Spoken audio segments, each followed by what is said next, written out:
y tenía un modus operandi bastante claro que utilizaba con todos. Él cuenta este relato quizás de este espacio de encuentro con Cristo, que era como una especie de retiro espiritual que teníamos dentro del colegio, porque era un colegio católico, pero a su vez utilizaba este otro modus que era llevarte a la tutoría, donde él estaba solo con vos, y también venía esa situación de abuso.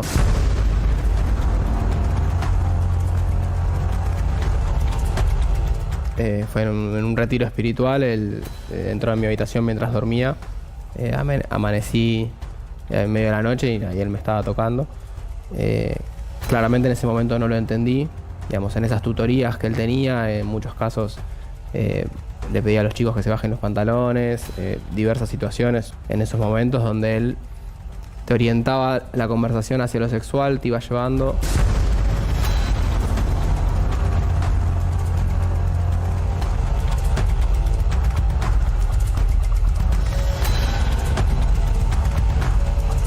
Essi spazzano via inesorabilmente il meglio di ciò che la vita umana riserva ad un innocente.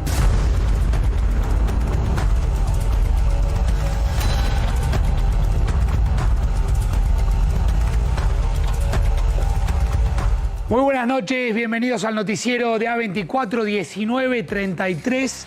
Un programa muy intenso por delante tenemos. Un programa que va a girar en esta dirección hasta las 8 de la noche, y en minutos tenemos un invitado muy especial aquí en los estudios de A24. Ya les voy a contar de quién se trata. Vamos a cerrar prácticamente el día en materia informativa, están pasando muchas cosas. Nos vamos a dar un gusto en algunos minutos, 8 de la noche, no se pierdan, un invitado muy especial. Pero vuelvo con la apertura del programa.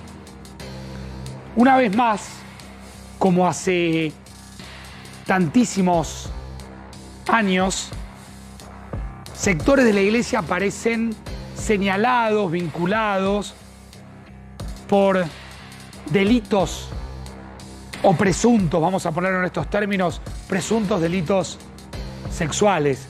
En este caso no es específicamente la iglesia en sí, sí hay una compañía jesuita que está señalada por lo que hizo un hombre que ya murió. Ahora les vamos a contar bien los detalles.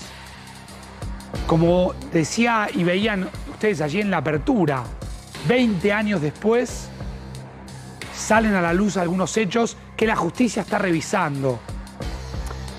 Al principio todo esto tenía un camino de denuncia pública, que no es lo mismo que la denuncia jurídica. Una cosa es presentarse ante un medio de comunicación y revelar algo, y otra cosa es darle un carácter jurídico. Quizás ahí mi deformación jurídica como abogado me lleva a mirar qué es lo que está pasando en un expediente que se armó mucho tiempo después. La realidad es que al principio fue un caso, después otro caso, que se presentaron públicamente a decir lo que habían vivido hace muchísimos años en un colegio muy conocido, como es el Colegio del Salvador, en un colegio tradicional, por supuesto, de la orden jesuita en la Argentina, en Buenos Aires. Un colegio que cuando ustedes lo vean seguramente habrán caminado en algún momento por la avenida Callao y habrán visto esa edificación tan impactante que tiene el colegio. 2 alumnos apuntan a un religioso, cuentan lo que vivieron cuando ellos eran muy chicos. Estamos hablando de un tutor, no es un cura exactamente, ahora les vamos a contar de qué se trata, y apuntan a una historia muy dolorosa que pudieron con el paso del tiempo contar, al principio públicamente. Con el paso de los años, eso se terminó convirtiendo en una causa penal y hace pocas horas allanaron la institución en una causa muy delicada, porque es una causa que habla de presuntos delitos sexuales, pero que aparte está bajo secreto de sumario, a pesar de mucha información que se fue filtrando en las últimas horas. Hoy vamos a tener la posibilidad de hablar, de escuchar, por supuesto, a todas las partes. Ya ahí veían a los denunciantes, 2 chicos jóvenes, hoy con 31 años, 31, 32, que con mucha valentía cuentan lo que vivieron, con mucha valentía y dolor. con la necesidad de poner en palabras, de poder sanar a través de las palabras y sanar a través del testimonio de lo que vivieron con una persona de la institución. Pero hoy vamos a tener la posibilidad de escuchar por primera vez, casi en forma exclusiva, qué es lo que dice la institución.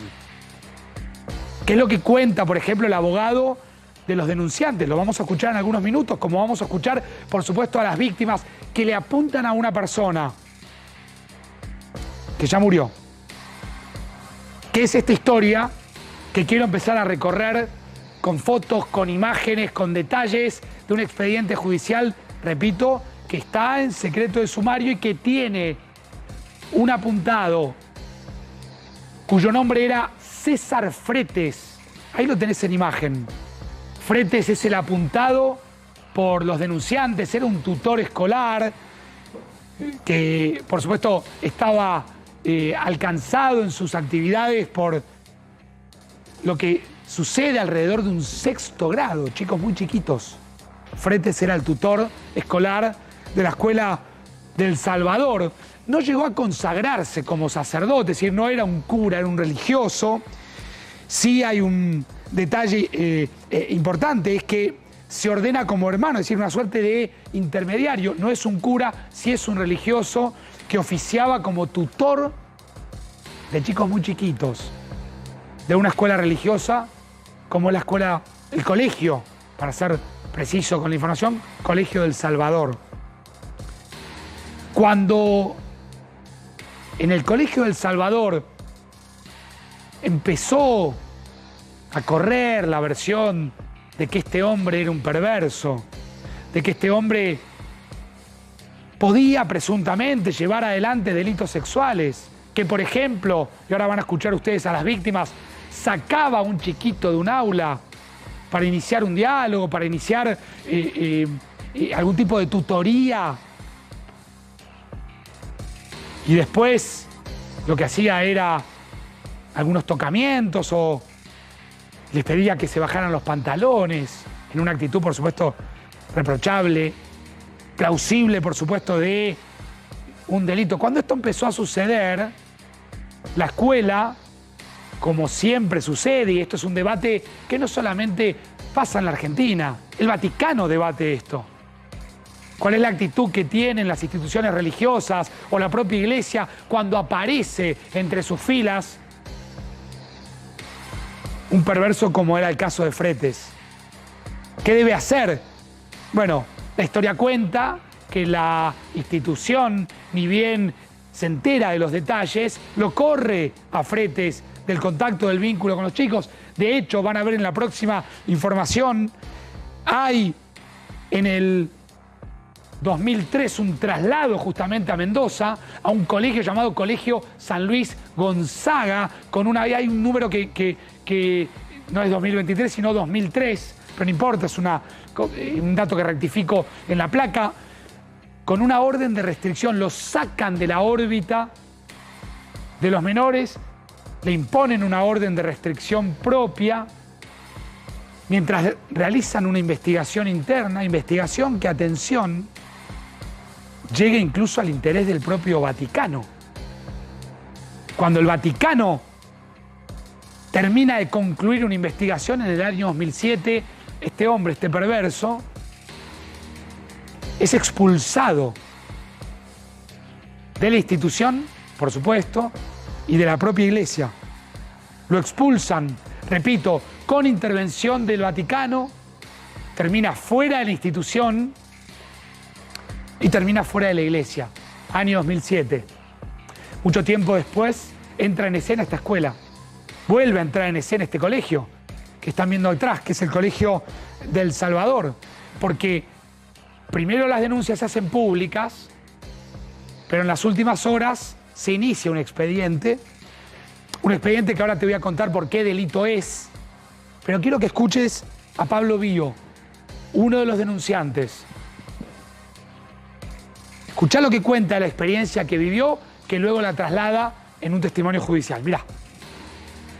Sí, tenía un modus operandi bastante claro que utilizaba con todos, porque vos recién decías, o sea, recibimos montón de casos de otras víctimas, de otras personas que fueron abusadas, y lo que es impresionante ver, que son más de 20 seguramente y más de 30 quizás, es que siempre usaba como esos mismos modus operandi. Entonces él cuenta este relato quizás de este espacio de encuentro con Cristo, que era como una especie de retiro espiritual que teníamos dentro del colegio, porque era un colegio católico, pero a su vez utilizaba este otro modus, que era llevarte a la tutoría, donde él estaba solo con vos, y también venía esa situación de abuso. Hemos escuchado otro tipo de situaciones donde quizás hasta en campamentos, que quizás éramos todos chicos de 10, 11 años, y él aprovechaba esas situaciones donde sabía que estábamos, que quizás había un poco de vista gorda de parte de los otros responsables, porque estábamos más relajados, porque éramos todos chicos juntos, y él aprovechaba esos momentos para cometer esos abusos. Bien. Imagínate, en nuestro caso, el que daba las clases de educación sexual era esta persona. Entonces imagínate la perversión y lo macabro que había en ese sistema que él creaba, que obviamente lo que se terminaba generando es que la persona que nosotros nos tenía que enseñar nos estaba de alguna forma u otra manipulando para que nosotros creamos que todo lo que él hacía con nosotros era algo bien, algo bueno. Ahí está uno de los testimonios, el de Pablo Bío, gentileza del canal abierto, así que le agradecemos a los colegas. Habla de un modus operandi, habla de víctimas, no se sabe bien la cantidad. Ahora vamos a ir aclarando algunos datos del expediente, pero hay, por supuesto, en el testimonio de estas víctimas mucha valentía de poder poner en palabras lo que vivieron mucho tiempo atrás con un hombre que ya está muerto. Por ahí te preguntarás, pero si el acusado está muerto, ¿de qué estamos hablando? Si hay una extinción de la acción penal, en tanto la persona está muerta. Ahora te voy a contar cómo fue avanzando la historia. Y ahora voy a ir con Eddie también, que me recuerda que en las últimas horas el propio Papa Francisco habló de este tema. Repetimos, tema recurrente. Volvemos una y otra vez sobre este mismo debate. ¿Qué debe hacer la Iglesia o una institución religiosa frente a estos casos? También está el testimonio de Gonzalo Elizondo, otro de los jóvenes que con mucho dolor pone en palabras lo que vivió de esta manera. Escúchalo. Bueno, particularmente lo que me pasó a mí fue en un retiro espiritual. Él entró en mi habitación mientras dormía. Amanecí en medio de la noche y él me estaba tocando. Claramente en ese momento no lo entendí tiempo después, cuando escuché diversas historias de ex compañeros. En ese momento estábamos en la escuela todavía, pero había rumores de que, digamos, en esas tutorías que él tenía, en muchos casos le pedía a los chicos que se bajen los pantalones, diversas situaciones. Yo recuerdo muchas charlas con él en esos momentos donde él te orientaba la conversación hacia lo sexual, te iba llevando, te manipulaba claramente, te preguntaba cosas totalmente fuera de lugar. Ellos dan a entender que algo más pasó en Mendoza. No es que hicieron una investigación de 4 años para determinar que había abusado de chicos en El Salvador, porque de hecho no hubo tal investigación, porque nadie nos vino a preguntar, porque no hubo ningún tipo de equipo psicológico abordando a los chicos, no se habló con las familias. Entonces ahí como hay preguntas que todavía no se responden. Otro de los testimonios. ¿Cuántos casos hay verdaderamente en este expediente? Que repito, esta es una historia que tiene un camino que se inicia con una denuncia pública, que luego se plasma en una denuncia judicial. Si hay una persona que está acusada de un delito y muere, se extingue la acción penal. Pero la acusación ahora es contra algunos de los directivos de entonces de la institución, que ahora te la voy a mostrar. Y así como escuchamos a las víctimas en instantes, vas a poder escuchar qué es lo que dice por primera vez la institución, con una nota muy importante. 20 años después, hay una causa judicial que la tiene el doctor Alfredo Godoy y la trabaja con un fiscal que es Santiago Bismara. ¿Por qué delitos? Por el delito de partícipe necesario de los abusos sexuales. Claro, lo que ahora, con el paso del tiempo, están diciendo los denunciantes es muerto Fretes, que es al que le apuntaban, al religioso al que le apuntaban. Ellos consideran que la institución fue cómplice y que aquellos que manejaban en su momento la institución dicen los denunciantes, veremos qué es lo que establece la justicia, fueron partícipes necesarios del delito de abuso sexual, de corrupción de menores, de encubrimiento agravado. Es grave. Es grave. Son esas causas que pueden iniciar un camino, porque uno se pregunta, ¿puede haber otras instituciones religiosas que estén viviendo una situación parecida? ¿Cuántos son los casos verdaderamente? Dame la imagen del Colegio El Salvador, que es uno de los lugares allanados. Uno de estos lugares, que es el Colegio El Salvador, fue allanado. Esto es Avenida Callao. Se llevaron algunas cosas que todavía no está claro ni si pudo ver en la causa qué fue lo que se llevaron, porque la causa está en secreto de sumario. Ahí tenés la institución. Y por otro lado, fue allanado también la sede del Centro Loyola de la Orden Jesuita en la zona oeste del conurbano bonaerense. 2 lugares allanados, una causa. Sí. Y claro, este es el lugar donde se ordenó Bergoglio, si no me equivoco. Es el máximo de San Miguel.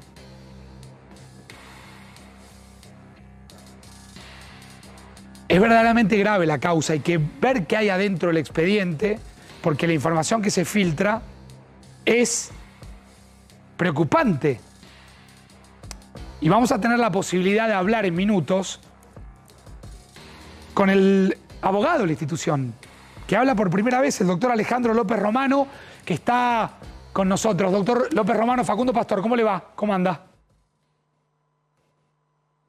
A ver si... Buenas tardes, Facundo. Gracias, doctor, Gracias. por atendernos. Sé que es un esfuerzo porque, por supuesto, escuchamos a los denunciados, a los denunciantes. Queremos escuchar qué es lo que tienen los denunciados para decir. Sé que no es habitual que se hable en un expediente de estas características, que, como dije, aclaro, está en secreto de sumario, pero ¿qué es lo que está pasando? Bueno, yo ante todo le tengo que agradecer el interés, ¿no es cierto?, en posibilitar compartir algunas reflexiones sobre este tema tan triste y tan delicado, ¿no es cierto? Creo que lo primero que tenemos que hacer es dividir los aspectos. Acá estamos ante un aspecto emocional y ante un aspecto estrictamente legal, que es el de mi competencia, que, si después me permite, algunas precisiones vamos a brindar. Desde lo emocional... Ahora, pero perdón, doctor. Sí, ¿Usted es el abogado defensor de las personas que están siendo señaladas, que formaban... Digo, sus señalados no son los que cometieron los presuntos abusos, claro, por eso le iba a explicar un poquitito cómo viene el tema. Es decir, desde lo emocional uno entiende y repudia todo lo que es un abuso. Estas acciones son tristes, dolorosas, no lo decimos nosotros, hasta incluso, como usted bien dijo antes, los últimos pontífices están todo el tiempo recordando el gran dolor, como bien dijo hasta hace poquito el Papa Francisco, ha dicho, ya con el pedir perdón ni alcanza. O sea, esto es terrible, es aberrante, nos entristece, entendemos el calvario que pueden pasar personas que atraviesan estas situaciones, comprendemos lo que están viviendo estas personas. Eso desde el punto de vista emocional es absolutamente entendible, comprensible y lo compartimos. ¿Cuál es mi rol concreto? Bueno, yo soy el defensor de 2 de las personas denunciadas. Bueno, la peculiaridad es que yo también soy canonista, mi especialización es el derecho canónico y este tipo de actuaciones en el foro eclesiástico y en el foro secular. Ahora, también doctor, con el equipo de abogados, ¿no? Doctor, para ir al punto concreto, usted defiende a 2 personas que se las acusa de qué y qué hacían en la institución al momento de los hechos a los que estamos refiriéndonos. Perfecto. Lo que usted señaló es muy correcto. La persona acusada de estos delitos aberrantes se murió hace 8 años. Es la persona acusada de los delitos de abuso por los denunciantes. Es este César Fretes, ¿correcto? Exactamente, César Fretes. Pero antes de morir, hace 8 años, acá hay que explicar cómo viene este proceso. Es decir, en el año 2003, estamos hablando hace 20 años atrás, cuando culminaba el ciclo lectivo de aquel año, algunos padres se acercaron al rector del colegio y le plantearon esta situación de las denuncias. Inmediatamente, el rector del colegio en aquel año, de inmediato, separó a esta persona del cargo, lo excluyó del elenco docente y automáticamente al mismo tiempo le dio participación al superior religioso para que tomara acción en lo que es la materia de la investigación canónica para eventualmente sancionarlo y llegar a la mayor de las sanciones, que es la expulsión. Porque acá es algo muy importante. Pero perdón, doctor, ahí lo quiero interrumpir con una repregunta. Cuando usted dice que lo separó, porque hay una interpretación que uno siempre ve en este tipo de expedientes, donde las instituciones religiosas o la iglesia sacan y lo trasladan y se habla de lugares a donde van, a pensar por lo que hicieron, que como usted comparte conmigo es aberrante. Entonces, en este caso, ¿qué pasó? ¿Lo sacaron o lo cubrieron? Bueno, ahí está el punto. No, absolutamente. Si aquí alguien actuó, fue la iglesia, justamente, porque en aquel tiempo la justicia, usted esto lo debe saber muy bien, los delitos de instancia privada estaban reservados exclusivamente a los padres. Claro. Para los padres, es decir, en representación de sus hijos menores. Por más que el colegio hubiera querido, las autoridades no habrían podido, la ley les imposibilitaba ir a denunciar. De hecho, les habilitaron a los padres la libertad de acción, que esta es la mayor sorpresa que nosotros tenemos. ¿Por qué dejaron pasar 20 años y que se prescribiera la acción para hacer esta denuncia? Bueno, pero perdón, ahí doctor, las víctimas de este tipo de delitos, y usted siendo letrado lo sabe, hablan cuando pueden, procesan el dolor de la manera en que pueden, y muchas veces sanan su dolor pudiendo hablar, pudiendo expresar, que es lo que uno escucha permanentemente digamos, de los denunciados. Está muy bien, eso es muy correcto y se lo comparto totalmente. Lo que sucede es que justamente las personas que están denunciadas los escucharon, les abrieron un espacio de atención espiritual, de ayuda psicológica, de ayuda económica, y no quisieron aceptar absolutamente nada. Y estamos hoy atravesando esta denuncia. Estuvieron totalmente a disposición de ellos. Es lo que podían hacer. Y con el religioso, lo máximo que podían hacer era expulsarlo. En aquellos tiempos, lo que sucede, que esto también es muy importante, se está mirando con la visión de hoy, con las normas ya ajornadas, evolucionadas, con una mirada hoy de la integridad sexual, o sea, con toda esta evolución legislativa, cosas que pasaron hace 20 años. Entonces, esto da una confusión muy importante, porque hace 20 años la sociedad era otra, ahora, los doctor, valores eran otros. No es al menos llamativo que lo saquen de un colegio y lo lleven a otro. Yo marcaba recién porque pude ver algo del expediente, porque a pesar de que está en secreto de sumario, algo se fue filtrando, que hablaban de una orden de restricción, pero lo sacan de una escuela y lo ponen en otra. Ahí está, le voy a precisar cómo operó esto, está muy bien. Primero le aclaro que ya el secreto de sumario está levantado desde el día lunes, bien. Ya no hay más secreto de sumario, le doy esta primicia para que lo sepa, o sea, la causa la puede ir a ver cualquiera que esté autorizado, no hay nada que esconder, nada que ocultar, estamos con la transparencia absoluta, así que desde ese punto de vista estamos muy serios. ¿Cuántas son las víctimas, doctor? Porque este es otro dato importante. Las víctimas son 10, no 40. Formalmente hay 10 personas que se han presentado en la querella. Solo 10, que todo es mucho, ¿no? Uno es mucho. Muchísimo. Ya. Pero son 10, no 40. Que eso es un poner blanco sobre negro. Para ahora, ¿la institución lo saca de un colegio y lo lleva a otro? Cuando Ahí le explico, claro, le quiero explicar esto. No es que lo saca. Inmediatamente lo retira de su función de docente. Él técnicamente renuncia porque deja de ser docente en ese ciclo. La renuncia, está el telegrama en la causa, que usted puede ir a ver, esto lo puede confirmar, y él deja de pertenecer. Ahora, desde el punto de vista canónico, como él era religioso, se le restringe el ejercicio del ministerio como religioso, que no es cura, que es otra cosa, no es sacerdote, él es religioso. No es un laico consagrado, no era sacerdote, que esta es otra confusión que a veces se da, ¿no? O sea, él hizo el seminario, pero no se ordenó, o sea, se ordenó como un hermano, es decir, como un intermediario, pero no como cura. ¿Está bien técnicamente así? A ver, técnicamente opera así, se lo resumo un segundo. Todos los que son bautizados en la iglesia son fieles cristianos. De estos dos grupos hay ministros sagrados y los demás son laicos. Laicos somos todos los bautizados que no somos ministros sagrados.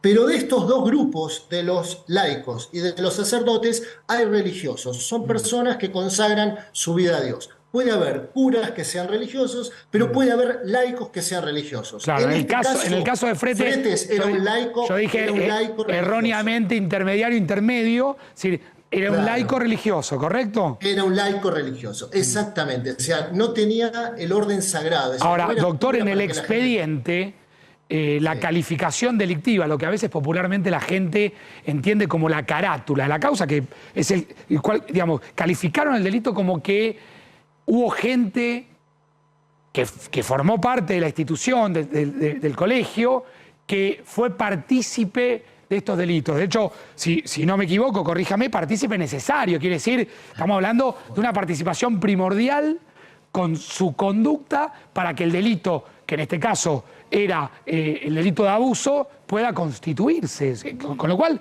es muy grave eso. Bueno, imagínense que todavía estas personas denunciadas no encuentran una explicación, que se le ha destrozado su buena fama con estas acusaciones tan terribles como de facilitarle a un depravado... Eso no es verdad, a dice usted. menores. No lo digo yo, o sea, es lo que sucedió. Ellos ignoraban. Usted fíjese que mal alguien puede encubrir cuando justamente al enterarse el día que viene un padre le cuenta al rector, mire, este señor le hizo esto a mi hijo, en ese instante actuaron, lo sacaron... Quiere decir, pero quiero entender algo, doctor. Hoy la causa judicial ya no puede ir contra Fretes, es un principio muy básico del derecho penal, porque la acción penal se extingue con la persona muerta. Fretes está muerto. Pero los denunciados, los 10 casos, que repito, es mucho, lo que apuntan es a que las autoridades le apuntan al rector y al vicerrector, fueron cómplices o partícipes necesarios para ser técnicamente... Bueno, acá hay toda una confusión terminológica, porque, a ver, las personas denunciadas ignoraban, fueron también víctimas de este hombre, que ustedes saben que un manipulador, un perverso, se filtra en estos ambientes, los engaña a todos. Y aparte había decenas de pedagogos, psicopedagogos, elencos docentes, equipos directivos. Nunca nadie escuchó ni vio nada. Un colegio centenario, una trayectoria centenaria. Nadie de centenares de personas que trabajaban ahí tomó contacto con nada de esto. Y justamente, imagínense que el rector se encuentra con tamaña sorpresa. Él fue invadido, fue abusado de su confianza. Le entregó la confianza porque era un religioso, presuntamente era un buen pedagogo, le dieron el cargo de tutor, como había cada tutor para cada curso, no es que era el único tutor, cada curso tenía un tutor, que es una persona que acompaña, y bueno, lógicamente le permitían tener su rol como le permitían a todos los tutores. Y evidentemente, en alguna ocasión, esta persona fallecida cometió estos delitos. Ahora, una de las víctimas, doctor, hace hincapié en algo que sucedió en un retiro espiritual. Bueno, ese es otro punto, por eso es muy importante el orden, ¿no? Esta persona fue separada del colegio y no tuvo más oficio en el año 2003. Fue mientras se la procesaba, porque los procesos canónicos, y más en aquella época, la autoridad suprema era el superior que estaba en Roma. Entonces, imaginémonos, hace 20 años una causa de acá iba a Roma, Claro. Roma tenía que verla, tenía que venir el dictamen. Esta es una Demoraban causa, 3, 4... doctor, es una causa, porque esto es interesante recorrer, es una causa que obligó al Vaticano a actuar, o siempre el Vaticano interviene en procesos de estas características. A ver, esto es de oficio. Cuando hay una denuncia de un menor, la ley de la Iglesia la denomina delicta graviora. Delicta graviora son los delitos más graves, que son el caso de abuso de menores. Cuando hay una noticia verosímil, ¿no es cierto? La ley de la Iglesia establece que hay que comunicar esto a Roma, que es el organismo competente. Roma entiende esto en, si es un sacerdote, un dicasterio, que es un organismo de la curia romana, que se llama Congregación para la Doctrina de la Fe. Es competente para entender en estos delitos. Ahora, cuando es una congregación religiosa, como en este caso los jesuitas, la autoridad es el superior mayor. Pero a su vez el superior mayor debe comunicar el hecho a la congregación de la doctrina de la fe para decirle qué tiene que hacer, porque la competencia originaria es de Roma. Claro. Entonces Roma por lo general, ¿qué hace? Bueno, no van a litigar desde Roma, dicen al obispo o al tribunal o al superior, delegue a alguien y que comience la investigación. Esto es lo que aquí sucedió. Inmediatamente actuaron con los tiempos de aquellos años, cuando llegaban a la decisión de dimitirlo, o sea, expulsarlo. Bien. Siempre antes de eso hay una gracia, que es que la persona acusada pueda él mismo pedir su dispensa antes que le llegue la expulsión. Y fue el caso, lo iban a expulsar y Fretes dimitió. Directamente se fue. Se fue, dejó de ser religioso, dejó de pertenecer a todo esto y después murió. Yo le agradezco, doctor, planteaba en el comienzo del programa la importancia de que esto se clarifique, se esclarezca, que se sepa bien qué sucedió, pues sobre todo para poder sanar el dolor de las víctimas, que esto es lo más importante, me parece, lo único importante. Estamos de acuerdo, estamos totalmente de acuerdo y en ese camino estamos, siempre estuvimos en ese camino. Doctor, le agradecemos muchísimo el contacto con nuestra noticiera, muchas gracias. Gracias por el espacio. Gracias. Por favor, gracias. La información es urgente, interrumpimos para ir rápidamente a Bernal, zona sur del conurbano bonaerense, la gente indignada y enardecida con el tema de los cortes. Carlos Esteban en vivo, Carlos. A mis espaldas, Facundo, la oscuridad total. ¿Por qué? Porque no hay suministro eléctrico. Los vecinos que son rehenes en sus propias casas porque no pueden dejar los edificios porque no funciona el ascensor. Mujeres, había una mujer ahí en el cuarto piso que dice que hace 3 días está metida adentro y no puede salir porque no tiene suministro eléctrico, porque no anda el ascensor. Y que no tiene ahora también agua. No tienen agua tampoco. Hay una planta, la estación distribuidora de Quilmes, que no está funcionando porque no tiene suministro eléctrico. Y hay centenares de miles de vecinos que no tienen suministro eléctrico, Facundo, y ahora tampoco tienen agua. Por eso decidieron la avenida Mitre, en el cruce con Onsari, cortarlo directamente. Los que vienen desde el sur tienen que salir por Onsari, los que vienen hacia el sur son desviados una cuadra antes, donde estamos aquí, porque mirá la cantidad de vecinos todavía que hay. Le pido a Claudito Merino, mi camarógrafo, que está trabajando desde hoy temprano. Mirá, llegó la policía, ¿sabes por qué, Facundo? Hace 2 horas tienen de rehén también a un empleado de Edesur que pasaba con la camioneta por aquí y no lo dejaron avanzar. Le explicamos, le dijimos, no pueden, la verdad que no pueden retenerlo, pero la verdad es que están hartos de no tener luz, de no tener agua, del lucro cesante, Facu. Los comercios que están aquí con las persianas bajas desde hace más de 15 días. Carlos, ahí los vecinos decidieron rodear el móvil de Edesur y no se mueve, el móvil ese no se va y hay alguien adentro.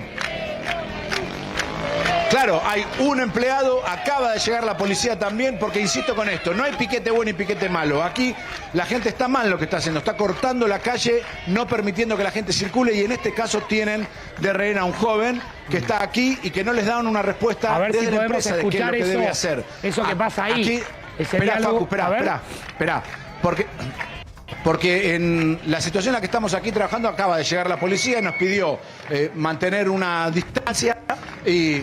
¿Por qué? Porque aquí se está dando una situación penal, Facu. Entonces, también no comprometer a las personas que están trabajando en este momento. El joven que está, obviamente, muy nervioso, muy amargado, muy estresado, porque está hace 2 horas aproximadamente en este lugar. Los vecinos no lo dejan avanzar, están adelante de la camioneta y lo que piden es que venga alguien responsable para que les puedan devolver el suministro eléctrico y, como decíamos, también ahora sin agua. Porque, insisto, escuchá, Facu, partido de Almirante Brown, partido de Avellaneda, partido de Quilmes, partido de Loma de Zamora, todos sin luz y agua. ¿Por qué? Porque a todos esos distritos, Carlos, les da el agua la planta de Quilmes. Claro, un dato a tener en cuenta. Hoy la propia intendenta de Quilmes, Mayra Mendoza, inició una denuncia contra Edesur que deriva en una multa de 200 millones de pesos, ¿sí? Más obviamente las costas del proceso. Dato no menor a tener en cuenta porque, repetimos, desde el municipio se inicia un camino jurídico, judicial, para multar a Edesur en 200 millones de pesos, entre otras cosas por lo que está mostrando Carlos. Vos, Carlos, estás en Bernal ahora, ¿correcto? Claro, exactamente, partido de Avellaneda. Bueno, y atención porque también lo que están informando, pidiendo, sí, lo está pidiendo la empresa de agua, porque está empezando a complicarse en toda la zona sur el suministro de agua. Entonces, la propia empresa está informando que debido a la interrupción en el suministro eléctrico en la estación elevadora de Quilmes, que es esto que hacíamos referencia recién, se está registrando una afectación en el normal funcionamiento del servicio de agua potable en zonas como Almirante Brown, Avellaneda, Loma de Zamora y Quilmes, y toda la zona sur completamente afectada por esto. También hay que hacer un uso responsable del agua en estos días, Carlos, ¿eh? ¿Qué más se está viviendo ahí? Creo que lo perdí, ¿no? Creo que lo perdí. Bueno, ahora lo recupero. Ahí está en el fragor del combate. Sí. Miremos con ojo asombrado de mi parte lo que estamos viendo en vivo en la televisión, solo en la secuencia de este noticiero. Hay un rehén, un trabajador de Edesur que está tomado de rehén por la población. Punto. Nada más que decir. Esto antes no pasaba. Sí, es un poco lo que... Están pasando cosas que se están yendo a un terreno Lo que marcabas distinto. ayer, Eddie, ¿no? Es decir, Distinto. cierto comportamiento social. Ayer alguien, que creo que si no me equivoco era en la puerta de la firma de Sur, mientras todas las oficinas estaban iluminadas, el cartel con la marca de la compañía iluminada, los vecinos del barrio sin luz, 35 días, 15 días, con bebés, con gente electrodependiente, con embarazadas, con adultos mayores. Y uno de los testimonios dijo en un momento determinado, hasta que no... ¿Qué fue lo que dijo? ¿Te llamó la atención también? Seamos musulmanes, a estos los colgamos todos de los postes y se resuelve el problema. Obviamente que no son discursos para avalar, nada que ver. Está sucediendo. A ver, Carlos, sigo con vos. Hay gente también en las ventanas, en los balcones reclamando. Facu, querido. Sí. Claro, esta es una imagen de las más elocuentes de lo que está viviendo. Una mujer que no puede salir de su casa porque su condición física en este caso no se lo permite, porque no tiene energía para que el ascensor funcione. Es una mujer que es rehén en su casa. Mirá ya, Claudito. Sí, hay otra más. Temprano, mirá, Mirá, ¿ves? Sí, Eso es un... Sí. Ya no es más un celular, ¿eh? Los celulares ahora son todas linternas, ¿eh? Claro, a ver, Carlos... No cumplen más la función del celular. Carlos, fíjate hasta cuándo... Vos me marcás ahí el límite, que sos el que estás... ¿Hasta cuándo te podés acercar a la mujer esa que estaba en la ventana? A ver si tiene algo para decir, si la podemos ayudar de alguna manera. A ver si se llega o está muy lejos. Y a mí me pareció un poco más cerca por el zoom de la cámara. El triángulo de Bernat, eso es Bernat. A ver si lo... Tenemos también incluso algún inconveniente. Estamos, Facundo, Sí. porque acá me están diciendo que estamos haciendo una división.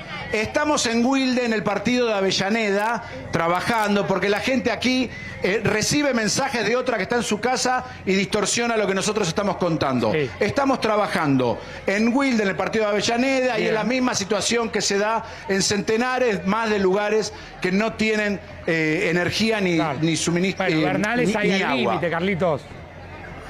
Claro, Claro, límite. bueno, pero acá la gente quiere... Está bien, bueno, está bien. sucede en todos lados, la gente está enojada y otra vez, ¿viste? Donde hay un emergente se la agarra con cualquiera. Pero bueno, la verdad es que somos el único medio que está contando en este lugar lo que está sucediendo, transmitiendo en vivo, Sí. la bronca de la gente que no tiene electricidad, que no tiene agua, Y esa que mujer está en la ventana... enojada, que ya no...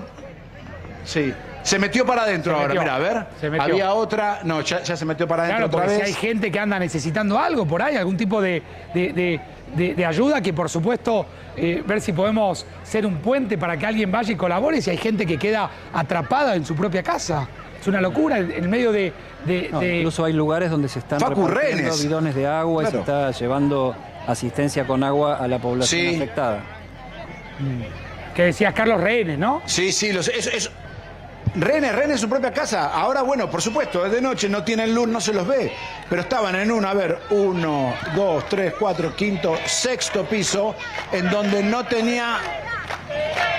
Vení, a ver, ¿cuál es la verdad? Vení, ¿cuál es la verdad? Vení. Claro, pero la gente enojada se la agarra con nosotros, que encima le estamos tratando de dar una mano.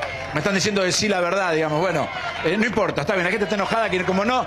¿Sabes qué pasa, Facu? No encuentran respuesta de quien se las tiene que dar, que es la empresa de compañía eléctrica. Les pasa constantemente el corte. Entonces, como no los escucha nadie, no encuentran una respuesta, cualquiera que le pone un micrófono, entonces Claro. termina siendo el emergente que termina siendo el objetivo de la A bronca de ver. esta gente. Pero bueno, lo entendemos. Entonces, Cuidando- mirá, otra vez, ahí están otra vez con los celulares. Mirá. A ver, claro. Claro, porque no Límite- pueden salir de sus casas. Son límite- rehenes en sus propias casas. Claro, el límite entre Avellaneda y Quilmes, ¿correcto? Ahí está la gente, mirá. Mirá vos. Exactamente. Qué locura. Qué Los locura. municipios afectados ¿Y el son móvil Almirante de- y Brown, el Lomas móvil de de la Zamora, empresa, ¿en qué Quilmes, situación está? Avellaneda. Sí. Sigue en este lugar. Sí. Sigue en este lugar. Que de ahí los vecinos no se van a ir, Carlos, ¿eh? No se van a ir, claro, porque, a ver, es la única imagen que tienen de una empresa que no da la cara, ¿no? Entonces, Pero está vieron la- un está cartel la de policía, Sur en una camioneta y de acá no Carlos, se va a mover. Sí, Carlos, sí, Eddie, acaba de llegar la policía. Está la policía hay dos móviles. tomándole testimonio al chofer. Algo tienen que hacer ahí con esa situación, porque es una persona detenida ilegalmente. A ver, una cosa es lo legítimo, otra cosa es lo legal. Claro, completamente. Bueno, sí, están los efectivos de la policía bonaerense aquí en el lugar. Al joven no lo dejan salir. Hay que decir que vimos una chica que le acercó una botella de agua al muchacho que está de hoy acá. E insisto con esto, no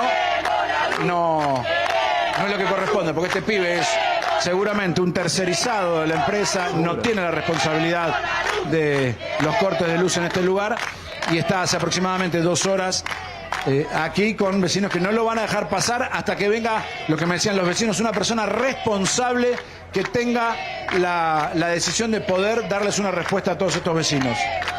Bueno, muy enojada la gente, es comprensible. Vayas a donde vayas, porque son muchos los usuarios de Sur que están muy complicados. Si venís para Capital Federal tenés complicaciones, si vas para la zona sur del conurbano también hay un reclamo puntual municipal. Y esta particularidad que marca Eddie, como un detalle no menor, una camioneta que tiene que ser custodiada por la propia policía. Sí, totalmente. Situaciones que se van dando. Esto es un caldo de cultivo. O sea, cuando vas peor, de peor a peor, de peor a peor, la gente empieza a tomar medidas desesperadas.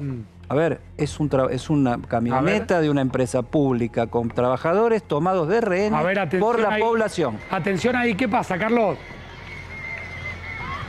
Claro, un hombre que intentó pasar a pesar del piquete, hubo una pelea, tuvo que acercarse a la policía, ahora bueno, recapacitó porque les tiraba el auto encima para tratar de pasar. E insisto con esto, otra vez, pelea de vecino contra vecino, porque no es que estamos hablando ni de infiltrados, ni de gente que se mete, que no tiene nada que ver con la protesta, no. Son todos vecinos que no dejan, insisto con esto, porque las cosas como son, no dejan pasar a otros vecinos que tal vez terminaron de trabajar todo el día, que están hartos también de la situación que se está viviendo por el calor, por los cortes de luz, pero bueno, no pueden pasar por este lugar, están la avenida Mitre completamente cortada para ambos sentidos, ¿sí? Mira, Claudito, para allá como ahora la policía cortó el tránsito para que no pasen más, los van a desviar una cuadra antes, y para el otro lado, los que vienen desde Capital hacia el sur también no pueden transitar, una cuadra antes son desviados, porque los vecinos se van a quedar acá hasta que les devuelvan el suministro, Facu. Quédate, mirá esa imagen que nos devuelve Claudio Merino del móvil en Avellaneda. Mirá, es una boca de lobo eso, Mirá, y de acá me voy a ir rápidamente a Devoto, cruzo a la Capital Federal. Está Javier Mozos en vivo. Javier. ¿Qué hace, Facundo? ¿Cómo estás? Estamos en Caballito, perdóname que te corrija. José María Moreno y Pedro Goyena. José María Moreno y Pedro Goyena, ya directamente los vecinos cortaron ambas avenidas, muy importantes, por cierto, de acá de la zona de Caballito. Me dicen, hay vecinos que están sin luz desde, decime un día, a ver, como para que más o menos tengan en cuenta. ¿Una semana? Decime un día. Una semana, ponele. 2 de marzo. 2 de marzo. 2 de marzo. ¿Desde cuándo sin luz? Hace una semana que estamos sin luz ya.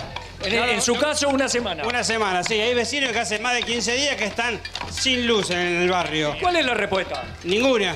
Nada. Ninguna. Ni aparecieron los de Sur, nadie. Nadie apareció. Solamente el policía viene a tomarnos nota para ver qué iban a hacer en el Sur, nada más. ¿Este es el primer reclamo que están haciendo o ya vienen haciendo cortes desde hace días? Sí. Todo el barrio está reclamando. Cortaron directorio, cortaron arreglo, allá. Una semana sin luz, ¿cómo haces? No se puede vivir. Nosotros que tenemos 10 pisos, ¿cómo hacemos? Sin bomba, sin ascensores. ¿Cómo hacemos para vivir? Tenemos que estar trayendo agua de abajo subiendo por las escaleras. Es imposible subir así. Así que no sé. ¿Hay otro vecino que quiera algo? Perfecto. Escuchame, ahora sí. ¿De dónde sos? ¿De acá? ¿Cuántas cuadras de acá? Acá a la esquina.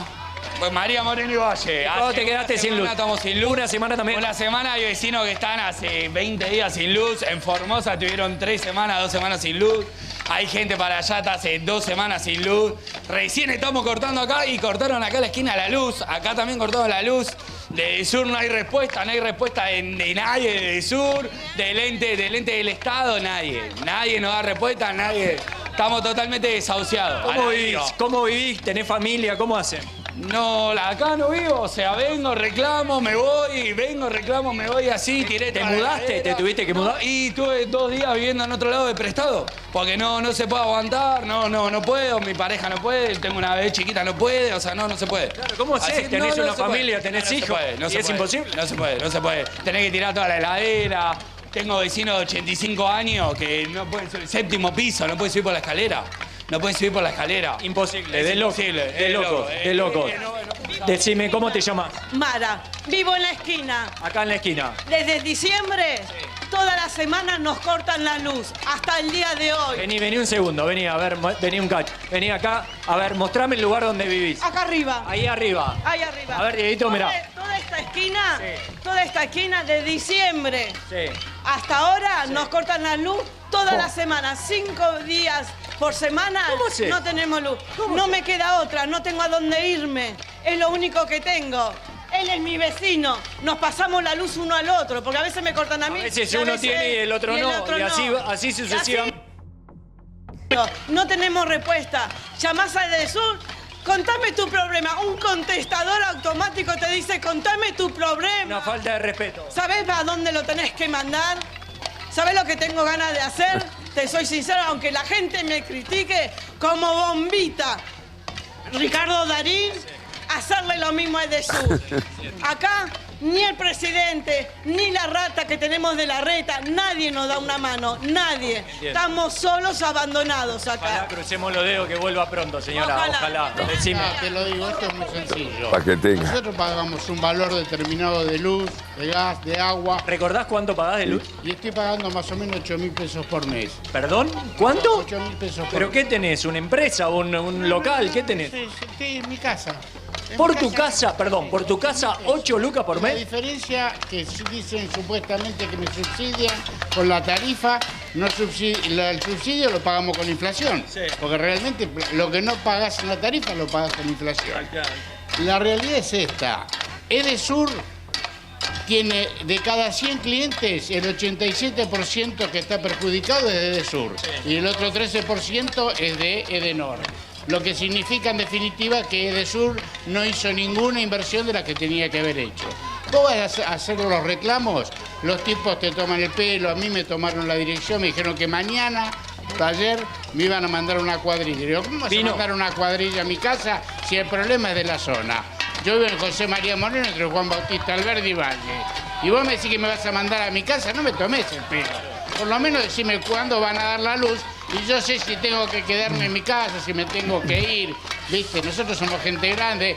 Es un despelote esto. Es una tomada de pelo. Es una cargada. Aparte no te dan bolilla, nadie pone la cara. Sí, viste, que vos puedas tener un interlocutor como para discutir este tema. Cuando no podés hablar con nadie, eso es lo peor que te puede pasar a uno.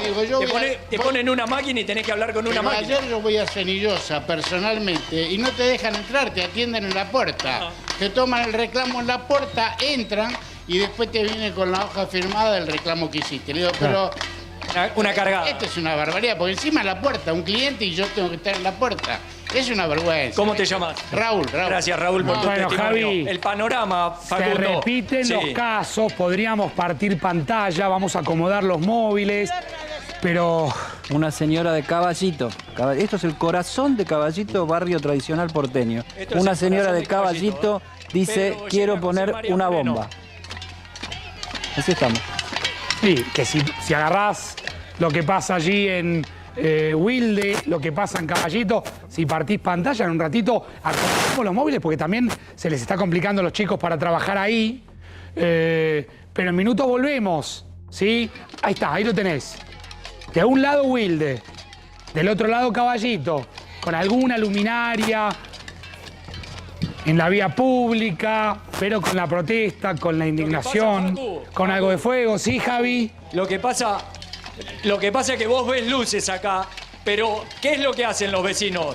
Cortar un lugar donde más o menos tenés luz. Claro. Porque si hay luz es porque, a ver, llaman la atención. no van a un lugar donde no hay luz porque directamente ya no se puede estar ahí. Van a un lugar donde hay luz porque se llama la atención, porque es una avenida importante, porque hay otra avenida importante que la cruza. Entonces, acá vos vas a ver que hay un par de focos encendidos. Pero viven acá 2, 3, 4 cuadras a la redonda. Directamente es imposible vivir ahí. Tirás el zoom acá y es todo oscuro. No, completamente oscuro. Completamente oscuro. Así estamos. La gente que sale a la calle sin luz, Avellaneda, Caballito, conurbano bonaerense, plena capital federal y la cantidad de gente escribiéndonos a través de las redes sociales, a nuestro propio teléfono, mandándonos datos de dónde está cortado. La gente de Caballito no es la que quiere poner bombas. Una señora de Caballito dice, quiero poner una bomba. Y lo que nos decían también en Wilde, ¿sí? Donde están, digamos, donde retuvieron un móvil digamos, de la empresa. Así estamos viviendo. Y ayer alguien en la puerta justamente de las oficinas decía algo aún peor. Así estamos viviendo. Yo quiero hacer este pequeño ejercicio que es animarnos por unos minutos a salir de esa realidad que tanto nos abruma, que nos hace sentir permanentemente que todo se desploma, que todo se cae. Y cuando esto pasa, hay historias que uno recuerda, testimonios que uno recuerda como el que viene ahora, que es un pequeño gusto personal que nos vamos a dar en este programa, que seguramente nos ayudará a calmar un poco tanta locura, estas actitudes enardecidas, justificadas. Pero bueno, uno no puede justificar la violencia, pero así estamos viviendo. Y cuando pensamos en este extremo, repito, nos aferramos muchas veces a estas historias. Nos vamos a dar un pequeño gusto. Hay un gran amigo aquí en el estudio que lo quiero presentar así.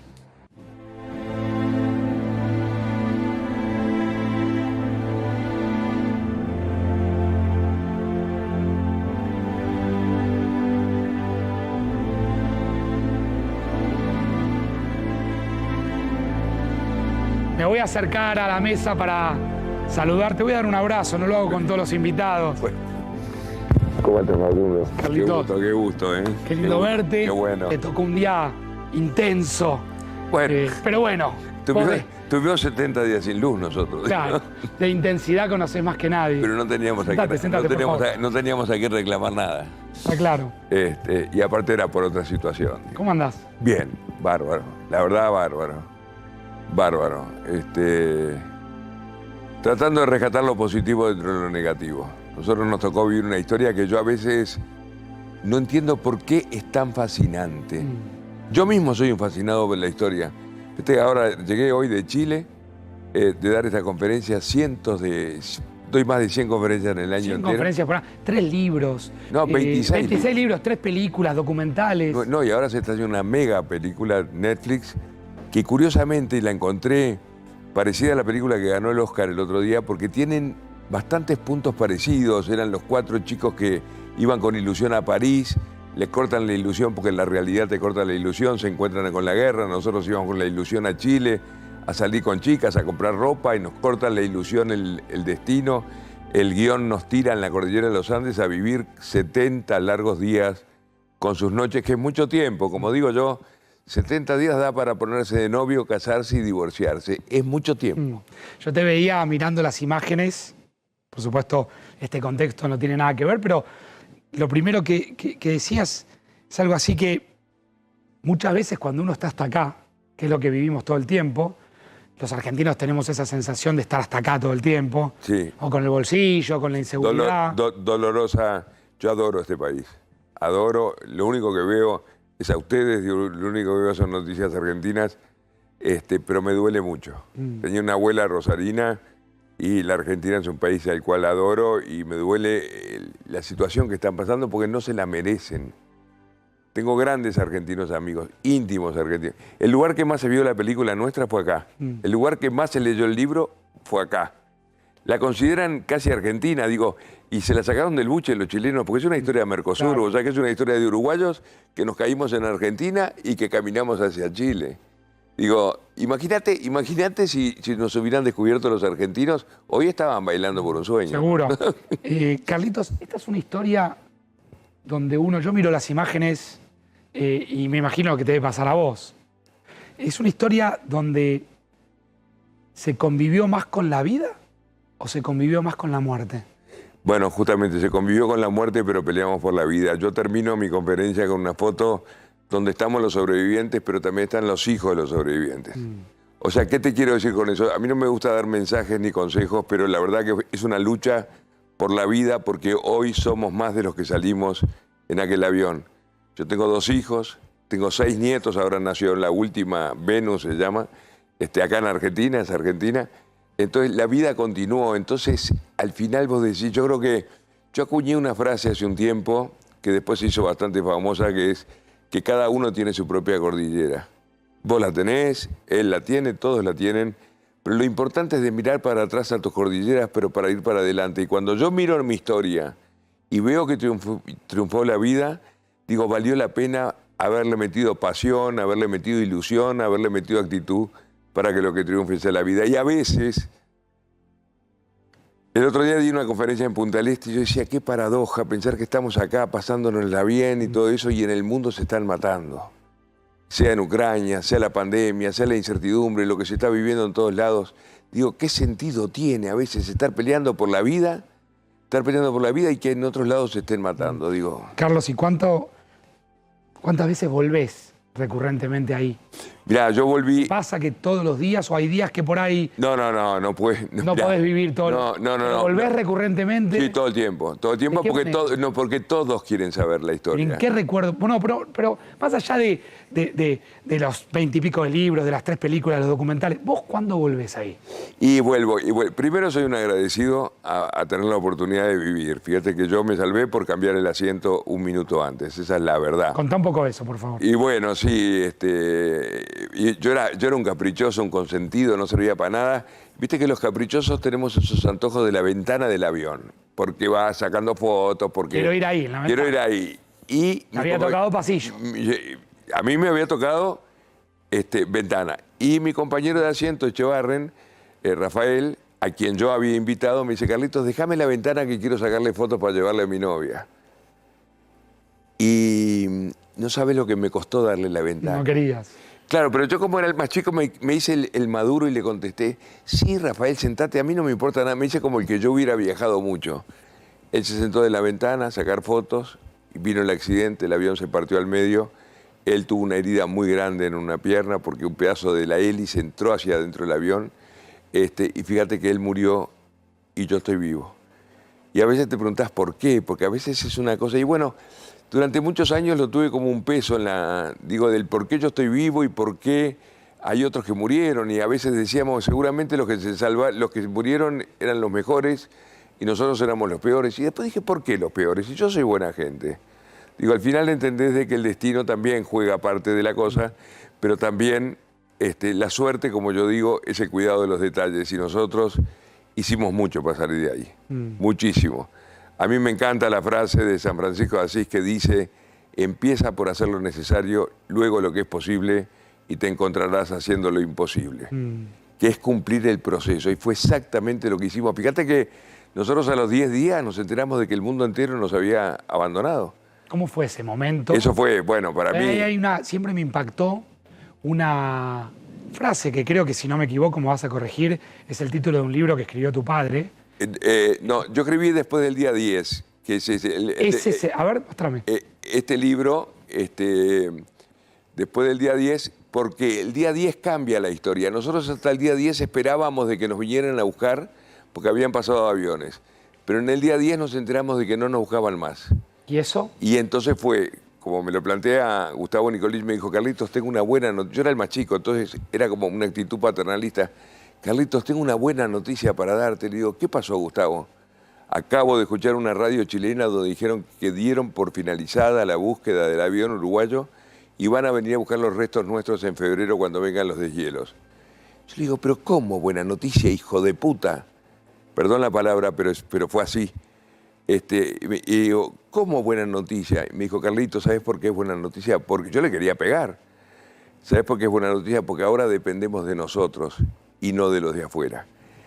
Y en realidad es un mensaje poderosísimo, porque nosotros salimos a pelear la historia.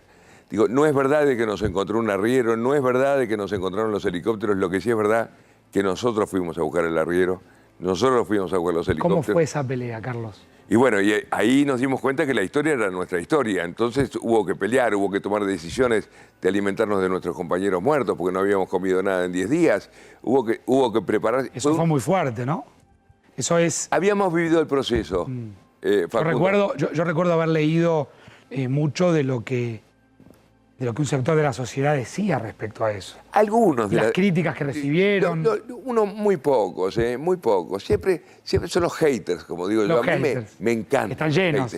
No, me encantan los haters, pero en realidad la gran mayoría, a mí me invitan las grandes compañías del mundo a dar conferencias. Nunca nadie me dice, vení a hablar del tema de la antropofagia. Claro, nada. Es más, yo te hago la pregunta al revés. ¿Vos no lo hubieras hecho? Y vos me vas a decir que sí. Porque vos lo que querés es vivir. Esta historia es un homenaje a la vida y es un homenaje a decirle que sí al no. Gracias a la unidad, porque esta es una de las historias realmente más notables. Que tampoco es una historia de rugbyers, que en algún momento se planteaba eso, había 3 o 4. No, y me pelean. Esto me cuesta una pelea con Canessa, porque Canessa, tenemos que decir que de los rugbyistas solamente 5 se salvaron. O sea que los otros 11 no eran rugbyistas. No es un triunfo de rugbyistas, no es un triunfo de uruguayos, no es un triunfo, es un triunfo del ser humano común. Que esto es lo que tiene de atractivo. Cualquiera. Yo siempre decía, yo cuando era chico iba en el avión, ¿te acuerdas que había un título que vos te ponías conferencia? Digo, qué aburrido una conferencia. Ahora me tocó a mí dar la conferencia. Lo que te quiero decir es que es una historia del ser humano común y eso es lo que la hace atractiva. ¿Y te duele mucho la historia?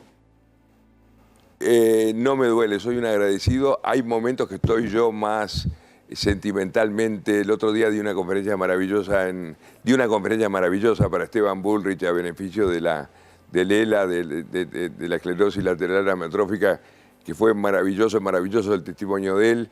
Él dice, la vida es hoy, que no me importa tanto esa frase, me importa el mañana es esperanza. Pelear mucho en el día de hoy para que suceda algo en el día de mañana. Y bueno, esas son las cosas que tiene y que uno transmite una historia. Fíjate, un Everest. Uno que escala el Everest es un tipo increíble, pero es un tipo que se preparó, que tomó la decisión. Nosotros venimos de un país que no hay nieve. Claro. La montaña más alta tiene 500 metros. Y de pronto nos encontramos a 4.200 metros de altura, sin ropa, sin comida, y además te dicen a salir a pelear la historia. 70. Andate a Punta del Este, Facundo, el 1 de enero, y volvé el 12 de marzo. Terminás harto de pasártela bien.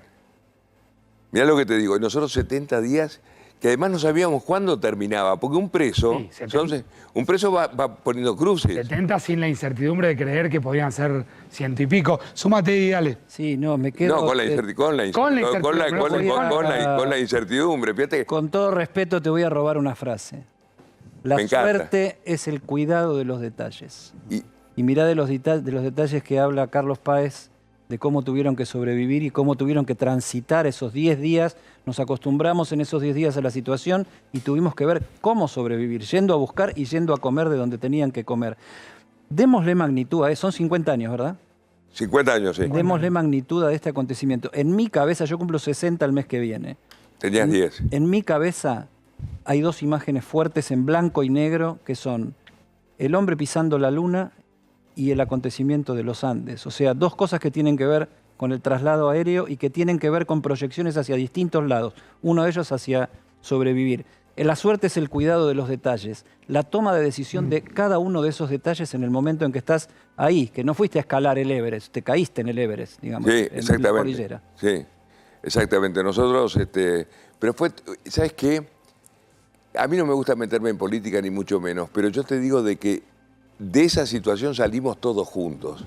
No pudo haber sido una historia individual, fue una historia, y tampoco me gusta la palabra equipo porque éramos un grupo, pero teníamos todos un mismo objetivo y con una interna complicada, que si querés un día podemos hablar 6 programas de la interna, pero teníamos un mismo objetivo. Y el objetivo era salir a buscar los helicópteros. Y ahí ese era nuestro objetivo y ahí fuimos y ahí llegamos. Y por algo, después de 50 años, 26 libros, 9 documentales, ahora en la mega película de Netflix, que rompieron todo el budget posible de Netflix, que Bayona, el director, le dieron green light, ¿viste? Porque con muchos actores argentinos, muchos chilenos, porque quiso ser muy uruguaya. Además, a los argentinos les enseñaron a hablar en uruguayo. Carlos, sé que mañana das una conferencia. Mañana doy una conferencia con total humildad en un momento que está Lollapalooza, que hay una cantidad de cosas que están pasando en la Argentina, aparte en el momento en que estoy viendo las noticias estas de que hay falta de agua, falta de luz y todo eso, para buscar agua potable para los niños de Chaco. Y a mí eso me parece, no sé, hacen unos aparatos, no sé bien cómo... Sí, como unas cisternas, ¿no? Unas cisternas para conseguir agua potable. Eso es la Fundación Gracias, ¿no? Y la Fundación Gracias. Y es un poco el aporte que uno puede hacer cuando sos un tipo que la gente te conoce y que todo eso, y que no soy Luis Miguel, que convoco multitudes, los trato de pero mira, te estaba viendo acá, no soy Luis Miguel, pero no sé a qué cámara le puedo... Pero mirá. Facha, Qué facha, ¿no? Mirá la imagen esta. Y te quiero cerrar con otra imagen, Carlos. Súper agradeciéndote que hayas venido. Te había tenido la chance de entrevistarte en radio, pero nunca en tele. Bueno, y para mí es un placer. Soy más buen mozo en sí, por supuesto. Por supuesto. Y esta es una foto hermosísima, que es la foto de tu viejo, vos con tu viejo acá. Bueno, sí, la verdad que el viejo fue un tipo que era un tipo laburador. ¿Sabés que empezaba? Mirá que era pintor, pero si tenía que pintar esta mesa empezaba por el lado de abajo. Empezaba por el lado de abajo, se tendía la cama, era un tipo... genial, yo esas cosas aprendí, pero claro, él me resolvía la vida. Cuando me encontré con la cordillera me tuve que encontrar conmigo mismo. Claro. Y ahí empecé a darme cuenta que podía ser Siempre un tipo me impactó útil. Esa idea de que él miraba la luna, porque sentía que vos podías estar también mirando y bueno, porque era, entre mi hijo y yo la luna, ¿no? Sí, pero no había internet.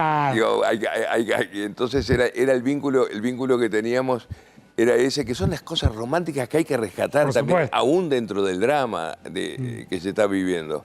Yo qué sé, yo soy un agradecido a este país, soy un agradecido a la vida, a tener la oportunidad de pelear por la vida, digo, y de poder transmitir y de que haya más vida, porque es de lo que se trata. Hoy éramos más de 100 el otro día, el 22 de diciembre. A disfrutar de la vida de los nietos. Carlos, gracias por venir. Placer. No, gracias, Facundo. No, los espero mañana, que además este libro no está para la venta en ninguna librería ni ninguna... ¿Lo vas a vender mañana? Sí, se lo doné a la Fundación Gracias. Bien. ¿Dónde vas a estar? En el Hilton. En el Hilton a las 7:30. La paradoja. Hilton Chaco, digo, son cosas raras, ¿viste? Pueden buscar ahí seguramente en las redes algún detalle. ¿Qué horario vas a estar? A las 7 de la tarde. Bien. A las 7 de la tarde. Pero igual espero. Pero tengo este otro libro que se llama Mi Segunda Cordillera, que fue en otra cordillera que me metí después de los Andes, que es me metí con el alcohol y con las drogas, pero gracias a Dios hace 32 años. Bien. Que estamos limpios, hace 32 años y solamente por hoy. Chicos, les agradezco. Gracias, Carlos. Espero que les vuelva la luz, porque sé que es básico. Sí. Mirá, me tocó también, pobre, y fui a dar una conferencia para la granja Tres Arroyos de Joaquín de Gracia, y me llevó el chofer a ver a un tipo que dependía de la luz para poder respirar. O sea, tenía que estar enchufado todo el tiempo en una silla de ruedas, y yo estoy pensando en ese tipo que le sacan la luz y el tipo se muere. Una locura, claro. Carlitos, placer verte. Gracias. No se olviden de la frase de San Francisco, ¿eh? Por favor. Hacer lo necesario, lo posible, y terminamos haciendo lo imposible. Facundo, sos un genio. Gracias, viejo. Gracias por estar acá. Los espero mañana. Claro que sí. Ya viene Gustavo Marangoni. Breve pausa, no se vayan.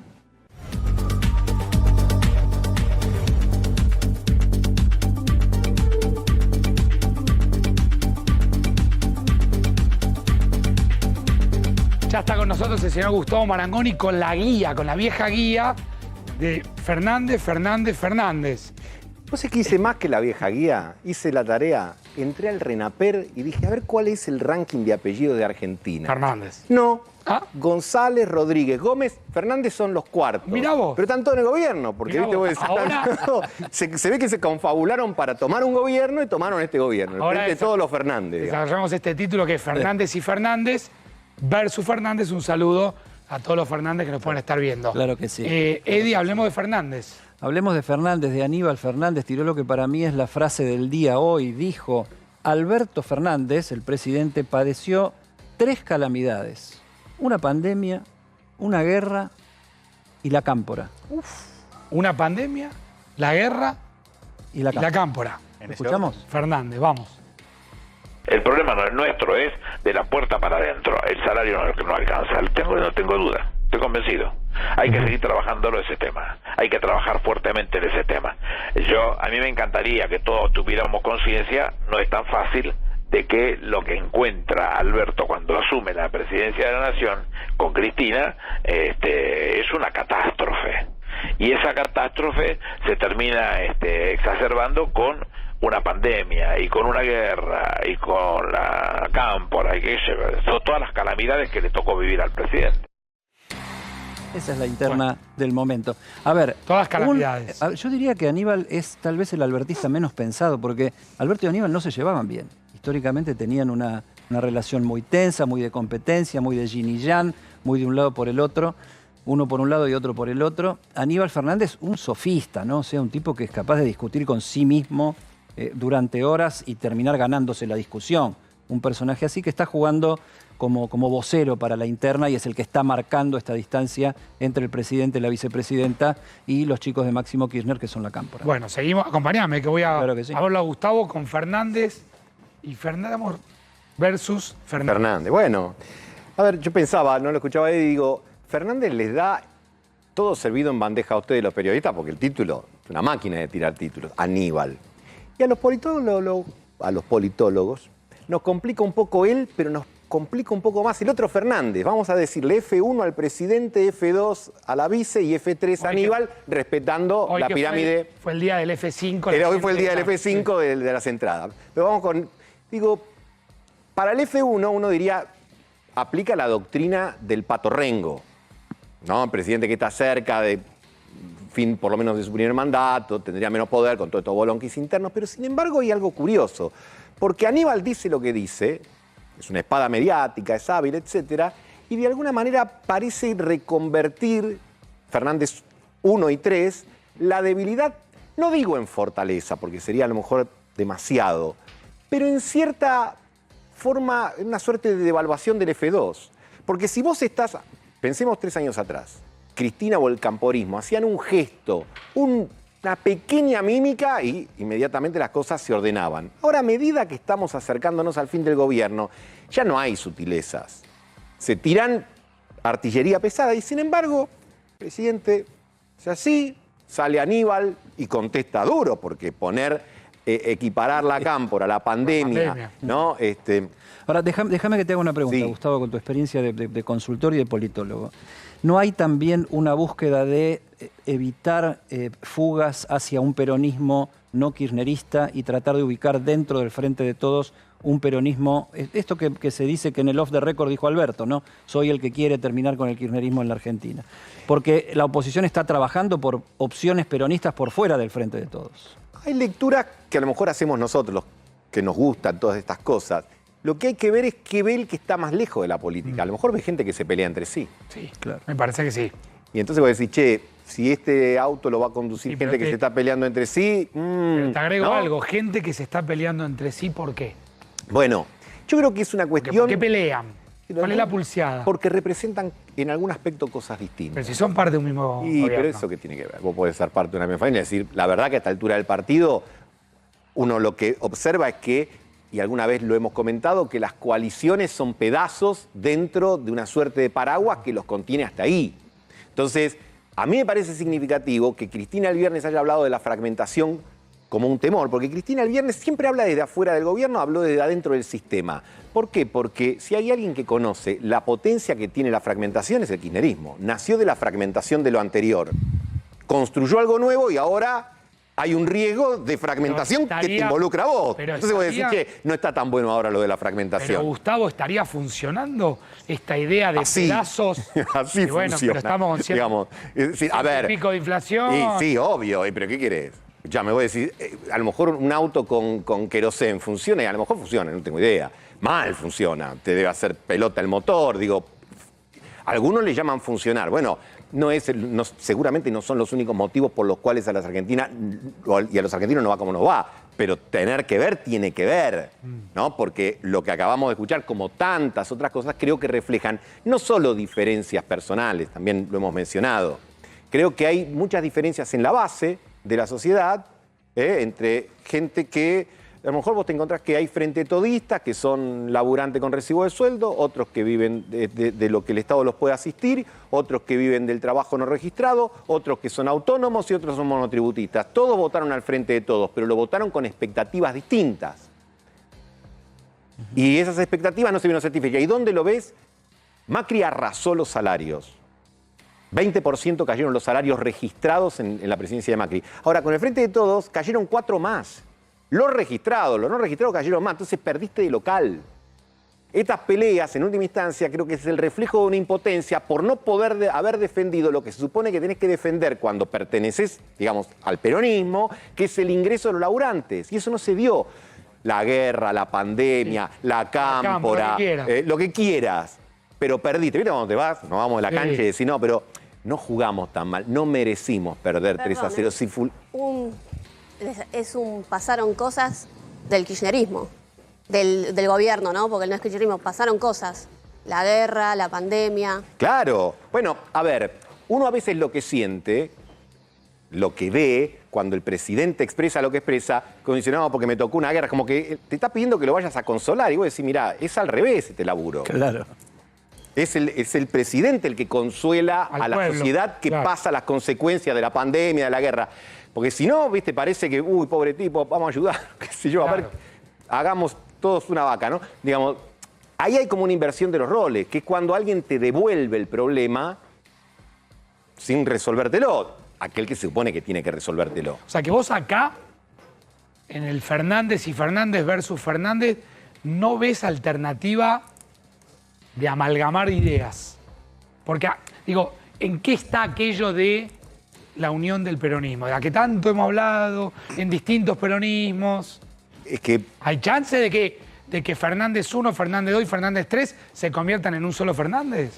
Y yo te diría, ¿no?, que es muy difícil. Pero me parece, a ver, de esos 3 Fernández, Cristina Fernández sigue siendo la que tiene más intención de voto, pero evidentemente no tiene el poder que tenía antes.